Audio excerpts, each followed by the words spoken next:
Hey family, welcome back to another episode of Oh to Behold with your girl Camille Young. This is me. I'm gonna throw them twos and say what's up to my holy rollers. Glad to have you here with me on today. Look, y'all, I'm coming in hot. Baby, I got fire coming with me today. Honey, today I'm gonna talk about it. I'm finna just get on into it today. Today I'm gonna talk about it ain't but two things you do to a snake. Proverbially and literally. It ain't two things, but two things. You either crush his head or you chop it off. Chop the head off. Them the only two things that you do to a snake. See, the Bible talks about the serpent in so many ways and so many times. The Bible talks about being as wise as a serpent, but harmless as a dove. Okay? Talked about the serpent in the Garden of Eden. That the serpent is the one that deceived Eve in the Garden of Eden. And if Adam had just cut that snake off, the head of that snake off, or crushed the head of that snake, we wouldn't be in the state that we're in now. We wouldn't be born of sinful nature. Also, the Bible speaks of how Christ will crush the head of the serpent. See, there is nothing fun or to play with when it comes to a snake. See, a snake is subtle. A snake is slick. A snake is sly. A snake, as soon as they get the opportunity, they're going to bite you or squeeze you to take the very life out of you. And I have had to learn that, am I saying that you are, because there are people who are just snakes. They're going to be a snake regardless. They're going to snake you when they can because that's their nature. They do it subtly, so it may take a minute to pick up on it. But what I've learned about a snake, you better cut its head off or crush its head. Because that snake, at some point, when they find you vulnerable, when they find that they have some level of power over you, when they find that they can use something to leverage against you, they're going to bite their poisonous, their poison in your body.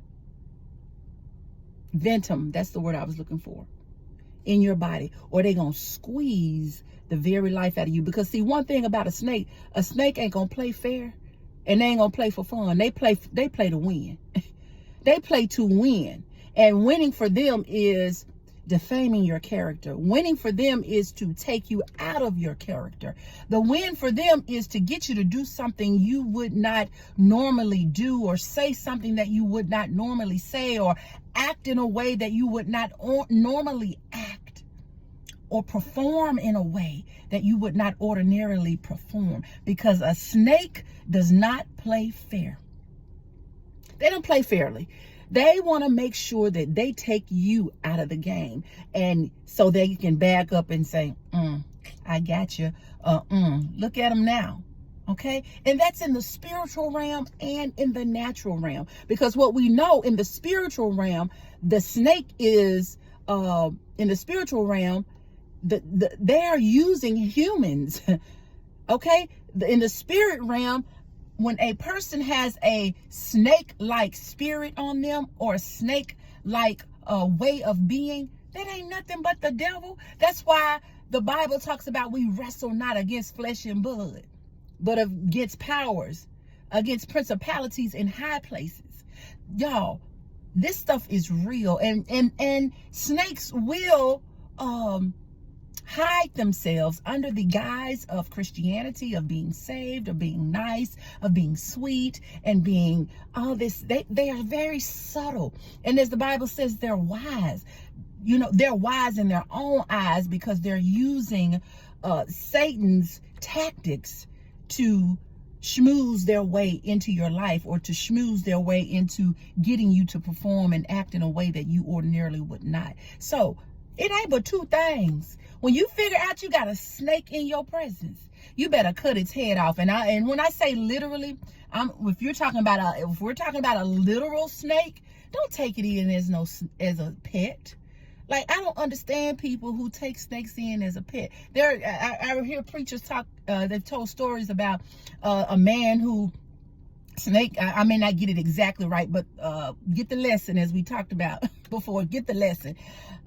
A snake came to him that was harmed, and he nursed the snake back to health and all of this, and you know, petted it. And soon as that snake got back to health, the person who was helping him, the human that was helping him, he bit the very person who nursed him back to health. And he asked, well, why you bite me after I did all this for you? And it was like, I'm a snake. That's my nature, to bite you. Okay, so in literal sense, if you find a snake in your yard somewhere it's not supposed to be, or you want it to be, you better crush his head with a brick or find you a hole and cut that head off. In the spiritual sense, when you're dealing with actual people, what do I mean when I say cut the head off or crush his head?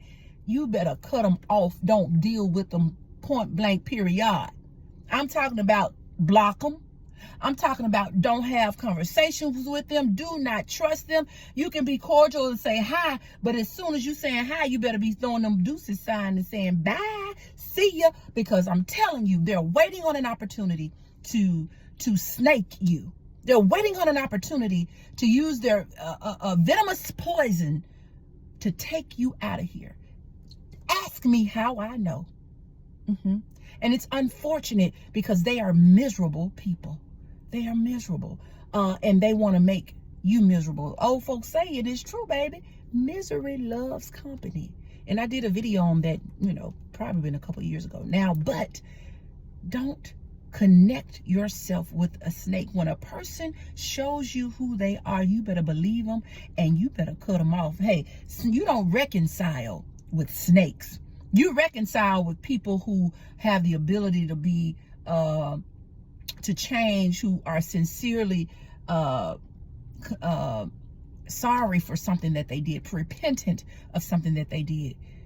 And it only takes the salvific work of Jesus Christ, which we talked about, I think it was last week. That's the only way that somebody can truly change in their heart of hearts. And then, even so, if a snake changes, then you better try them by the Spirit, baby, because most snakes don't change. All right.